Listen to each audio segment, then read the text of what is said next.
Okay, last but not least, a person from the younger generation, Ethan Katz. He uh, he he wrote a book on the North African Jews in France and their acculturation. And then now his project is Operation Lapid, Operation Torch in North Africa and Algeria.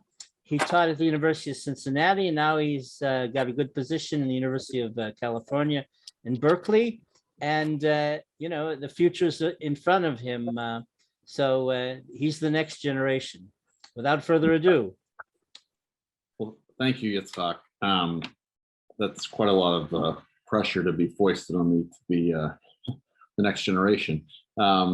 You've done a remarkable thing, and many of the rest of you on this event in terms of the building of Sephardic studies. And I do feel very much like I stand on the shoulders of giants, and I know I speak for a lot of scholars in my generation. I wasn't trained originally in Sephardic studies. I was trained in modern Jewish history and modern French history primarily, and realized in the course of writing my dissertation, my first book, that a lot of my interests and a lot of things I needed to understand were moving into this field. And I was blessed to discover all the work that was already being done and had been done, and have a lot of people from previous generations who mentored me very generously. So I'm honored by the invitation, and I apologize that I'm sort of in the opposite position of Seth, where I'm about to go on a trip with my family, and still have preparations to do, and we're getting up early tomorrow. So I'm a little exhausted myself, so I apologize. This will not be necessarily my most lucid presentation. As Yitzhak said, I'm writing a book now about the movement of November 8th, as it's often called, the Algerian Jewish underground during World War II, and its crucial role in Operation Torch. It's a remarkable story, and it's a story that is also, I would say, remarkably little known. In the hours preceding the landing of the Allies on November 8th, 1942, a group of Jewish students, doctors, lawyers, shopkeepers teamed with a smaller number of French officers and businessmen to basically take over almost all of the key locations in Algiers from the Vichy government. They did so despite tremendous obstacles that they faced. They were very underarmed. They had only pre-World War I level rifles. They had been promised on numerous occasions that the Americans who they've been coordinating with were going to deliver arms to them. And in fact, 3 nights in a row, they went to the beach, to different locations where they'd been promised that a ship was going to come with arms, and no ship arrived. So many of them not only had these, primitive rifles, they had no idea how to fire them. Many of them were completely ignorant of any kind of, training with these weapons, and could just hold them and hope that they would look threatening enough while they were holding them. Their main weapon was the fact that they had worked closely with several insiders within the administration in Algeria. And one of them, Germain Jus, who was a colonel, he was the one who designed the plan for what to do when there was, if there was an invasion. And so in that plan, it said that all of the army officers were to leave their posts to go fight, and they were going to be relieved by this group of volunteers. It's a voluntary militia that existed. That was a local pro-Vichy militia. And so all of the people who fanned out across the city on the night of November 7th to 8th, they were wearing these armbands that said Volontaire de Place, or VP on them. And so when they showed up at these locations, they would say, we have the plan here from Colonel Jus, we're supposed to relieve you. And at location after location, the same scene played out where the French officers, unknowingly just gave up their post and gave up their arm. In many cases, they were then arrested. And then you had also several French officers who were arrested in their own homes, even in their own beds that same night.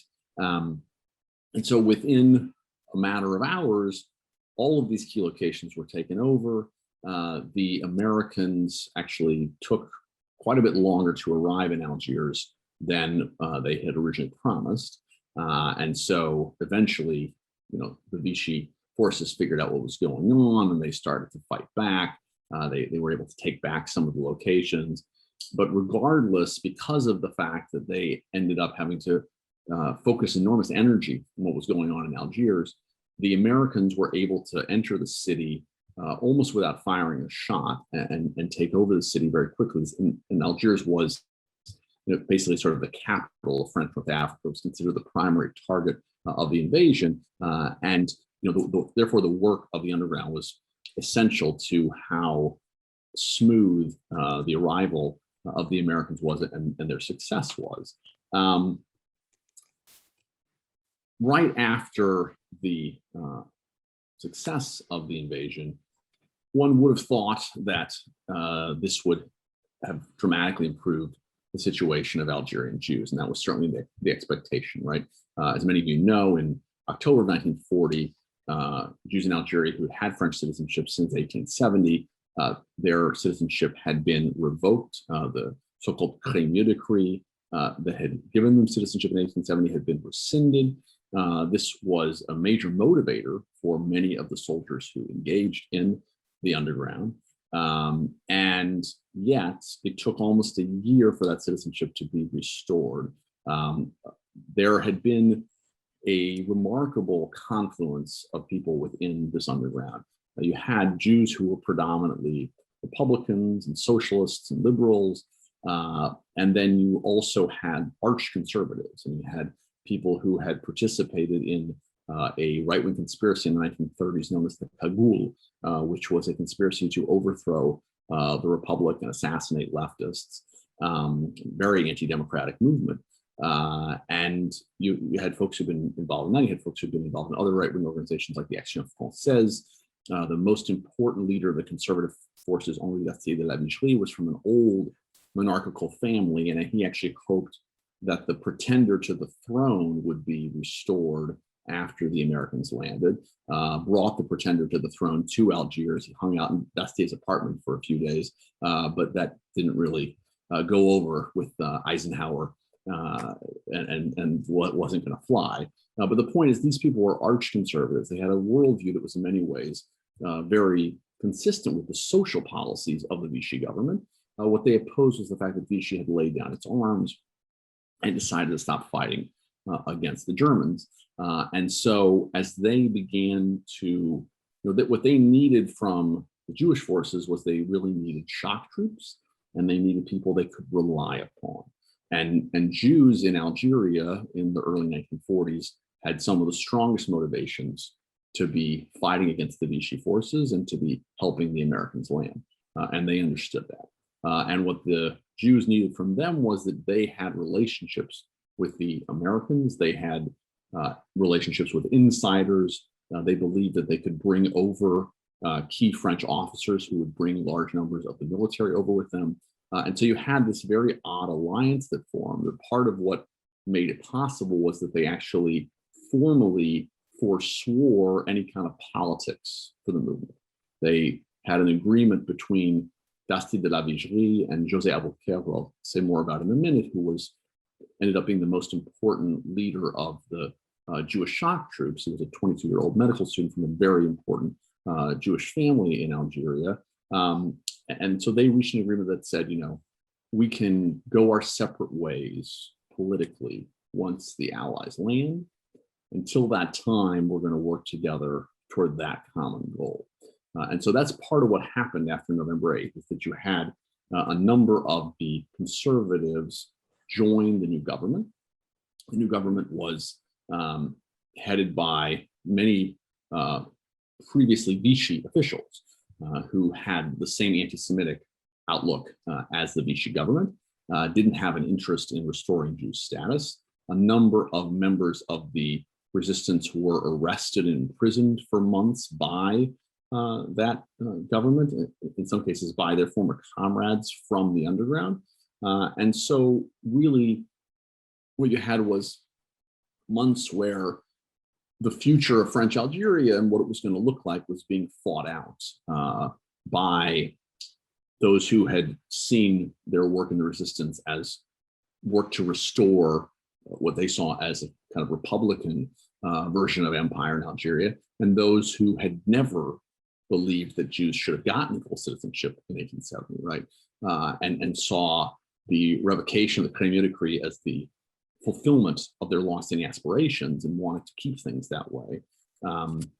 Algeria was a colonial society that, more than I would say any other, was saturated with anti-Semitism in its settler politics, had a settler population by this point of nearly 1 million, and had major figures in each of its major cities for long stretches of time who had been elected on anti-Semitic platforms. And so the demand to revoke Jewish citizenship was a longstanding one, and the prevalence of anti-Semitism in settler politics in Algeria was quite marked already before, and certainly during the Vichy era. And so these are among the reasons why it took a long time for citizenship to be restored. The book I'm working on now, I sort of tell the story from the earliest days of the underground through this struggle over what Algeria was going to look like and what the fate of its Jews would be after the underground. Now, I think, there are lots of things about this story that are really interesting. I mean, first of all, I think is without question strategically the most consequential episode of Jewish resistance during the Second World War. That's no disrespect to the partisans of Vilna and the fighters of the Warsaw Ghetto and other Jewish resistance movements, but most of them were far less successful. And we could talk about reasons for the level of success in Algiers versus the relative failure of other resistance movements. I mean, the reasons, some of them are more obvious, some of them are complex. But part of what interests me about this story is also that we have an opportunity to understand better what motivated people to resist. We have a considerable literature now on why people became perpetrators during World War II. And we have a far less developed sense of what led people into resistance. And here the matter of sources is an interesting one, primarily really because of one person, Nicole Cohen-Haddad, whose father, Raoul Cohen-Haddad, was one of the members of the underground. Primarily because of her efforts, we have an enormous number of oral histories that have been done in the last 20 years from people who either were themselves involved in the movement or whose parents or occasionally, uncles were involved in the movement, and that shed considerable light, therefore, on what the backstory was of people, how they entered the movement, what their process was, what their role was, and often a sense of what their motivations were. There's been a debate, particularly in Israel, about whether or not this should be categorized as a Jewish resistance movement or more of simply a French movement where people were Jews in large numbers, but didn't think of themselves as fighting as Jewish resistors. One of the things that I am arguing in the book I'm working on is that that's really the wrong question. It's really to understand what was the role of their Jewishness. I mean, some 85% of the fighters were Jewish. Even if we expand the circle to those who were more loosely involved, we still probably have a similar proportion of Jews. One of the big things I've been doing is compiling a database of about 1,400 names from various lists. And we just see that it's an overwhelmingly Jewish group. And one of the things we also see is that there's certain key characteristics that seem to lead people into the movement and that seem to unify them. And the three things that I really focus on that I find appearing over and over again is one, these kinship networks, right? These kinship networks are driven by a few different things. They're driven in some cases by actual family kinship, right? The Albuquerque family is the most vivid illustration of this. This is this family that had an extraordinary pedigree, both in terms of rabbinic dynasties and remarkable success in secular society in Algeria. They had some of the earliest Jewish doctors. They had major political officials in the 1930s.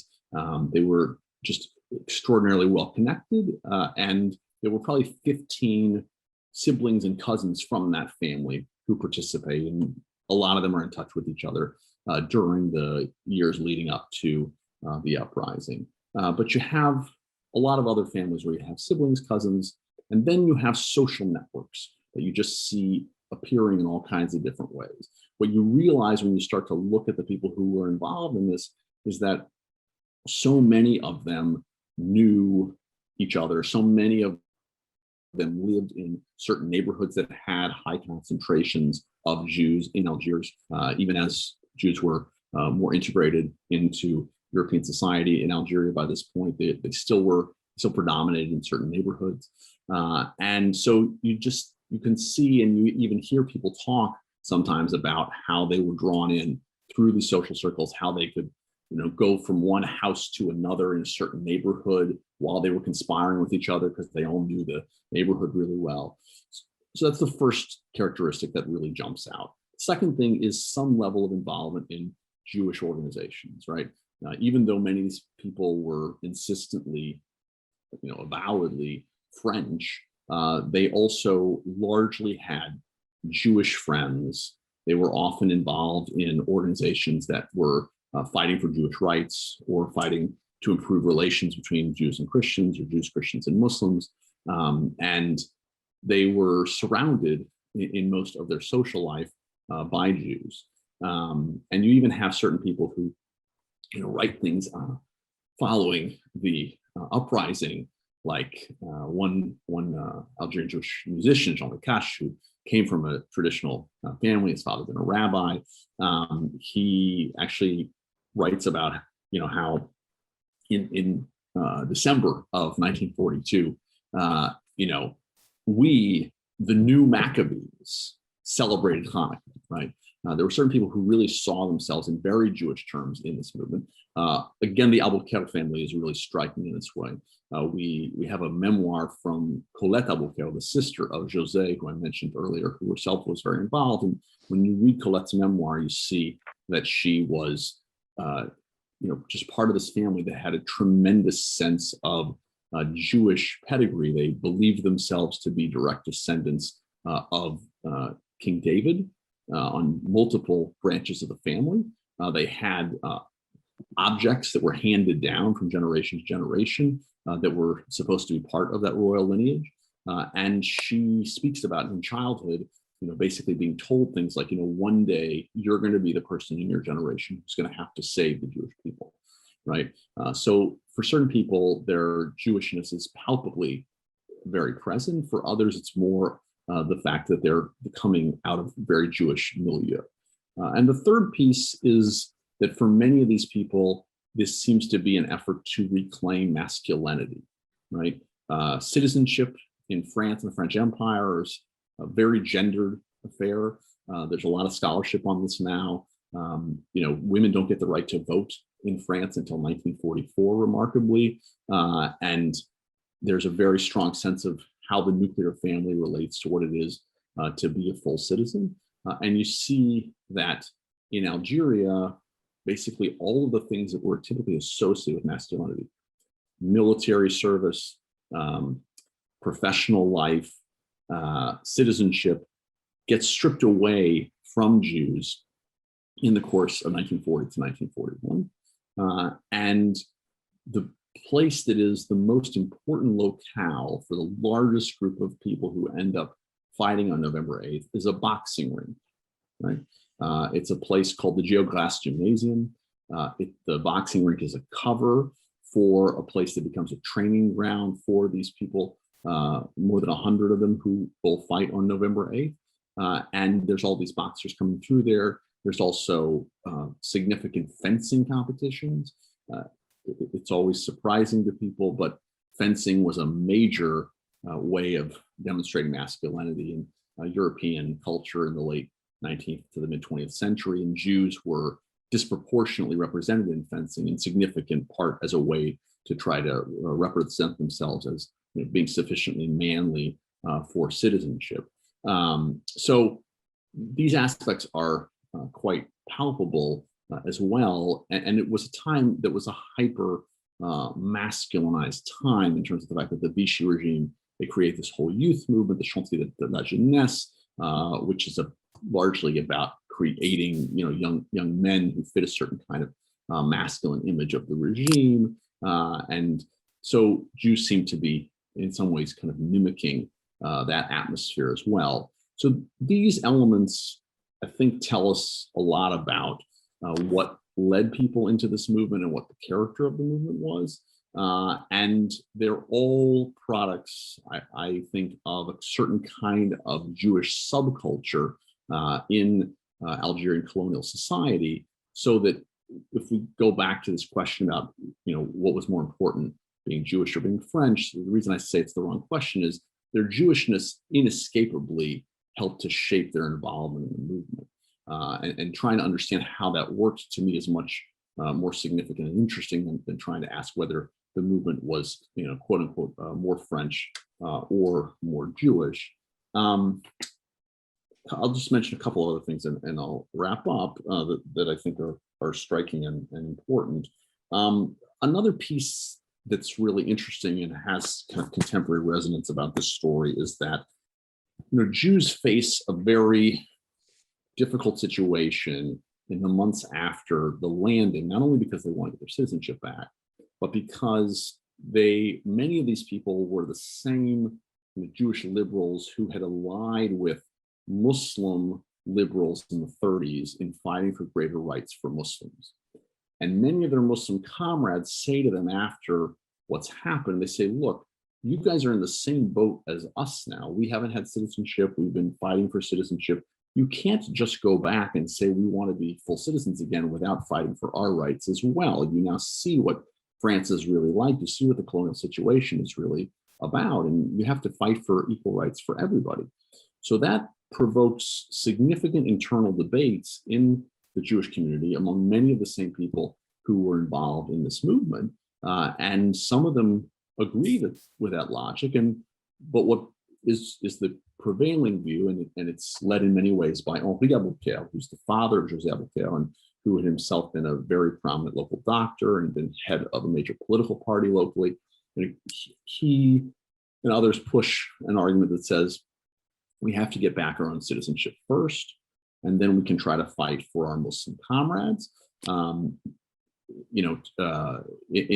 defense of him and José in particular, as well as others, they actually do follow through on trying to fight for Muslim rights, and they're among the first people to protest vehemently against the massacres that take place on the part of the French army in Sétif in 1945 in response to a demonstration on May 8th there, massacres that take place against Muslims that helped to spur the nationalist movement in Algeria, and they're largely covered up by the French administration. Both José and his father call for widespread amnesty as well as thorough investigation, and they make others call for equal rights for Muslims. But the fact is, they are confronted with this situation that they're simultaneously trying to escape in a very real way from the threat of Nazism. They talk about how they feel like the Nazis are on their doorstep. They know what's going on in Europe. They're trying to get back their status, and they're trying to escape all kinds of discrimination. But they are ultimately fighting to restore what remains a status of colonial privilege, right? And they kind of have to face in a new way, because their Muslim comrades force them to, the fact that they're implicated in a system that is fundamentally unequal, where they have gained privileges that the vast majority of the native population is not. And I think that really kind of messes with the assumptions that we make about the relationship between the Holocaust and colonialism. We don't have a clean story here about victims of the Holocaust that parallel victims in the colonial system, which is typically the story we understand. And the last piece that I think is really interesting about this, and in some ways perhaps the most Sephardic piece of the story, is this story of the Albuquerque family, which in many ways is more of a clan than a family because they're so wide-reaching their relations. And they really understand this not only as part of a global struggle and part of a local struggle to get back citizenship and part of a French story, but also as a kind of family drama. And they write about and they speak about their family in such a way that you realize they see this in a much larger context of what their purpose is and what their obligations are. And they are also perceived as this extraordinary family. I mean, you get a sense when you read about their family of how they would have had the chutzpah to think they could fight the Nazis. And also, they had, what Ashkenazim call yichus in such a way with the local community that you could understand more why people would have decided to follow them. So I think I'm going to stop there. And thanks for the opportunity. Ethan, thank you very much. Rami Kamchi made a film about Operation Torch, about.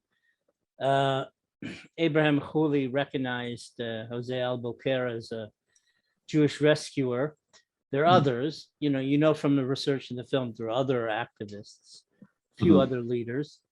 It is true that the Albuquerques have a center stage. But, there you have to look also the Nazi threat, the Vichy threat. The Vichy isn't a neuter force. Okay, Jews were put in forced labor in Algeria, and there were the riots in 1934, and that was also a force of one reason why there was this fear. The Jews a little bit became active in self-defense, and so it's a combination of factors. They're westernized. They realize that there's this threat in their youth, so they're idealistic.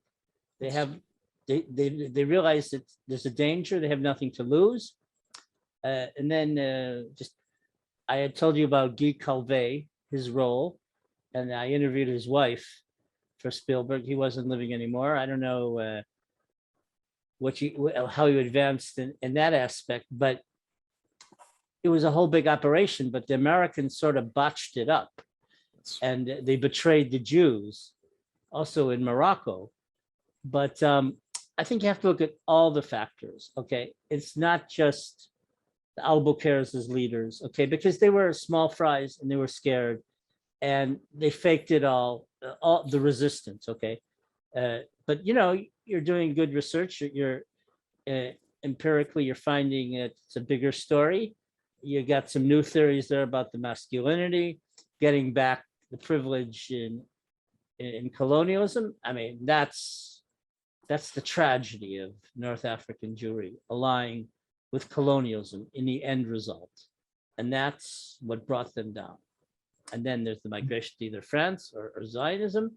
But one thing, although it's a story about in Algiers, but the question is, where are other youth in terms of even thinking about the Nazis? Okay, so whether it's in Bonn or in what's it called, way out in the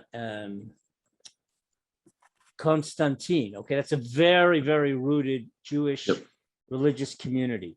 So they're not part of the narrative, but they also had that determinism. Okay, and they had religious knowledge, but they also had activism. And then it's all across North Africa and all these communities. There was a Zionist movement.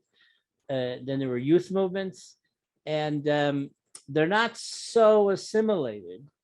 And so the Jewish element and the idea of, well, let's get involved. And there's the kinship networks. I think these are all factors. So, in the end result, you have to sort out what factors had more weight and what factors are influential. No, thank you. That's like, yeah, I mean, I did want to say, I mean, the larger context, of course, is that, I mean, there were over 100 labor camps in North Africa. Jews in Algeria demonstrably suffered more than Jews in Vichy France until mid 42, when deportations began from Vichy France. And Jews were also kicked out of the French schools en masse in Algeria, right? Which was a terrible trauma for young Jews in Algeria. The element of youth, right? We have a predominantly a group that's between ages of like 17 and 40 who participate in this movement. And indeed, they had many of them come of age in the 30s when self-defense was becoming more widespread, when some of them were in street confrontations with right-wing goons. And so they had in some ways prepared themselves more for kind of possibility of self-defense than their parents' generation would have been likely to do. So yeah, I don't mean to give 80% of the credit to the Abouker family. I think they're an important part of the story, and I think it's very. I think the way in which they understood this as a family drama is also representative of some other families that were key Algerian Jewish families that had been involved in the community for generations that also are very active in this. Yeah, it's a much larger story, and there are a range of these factors.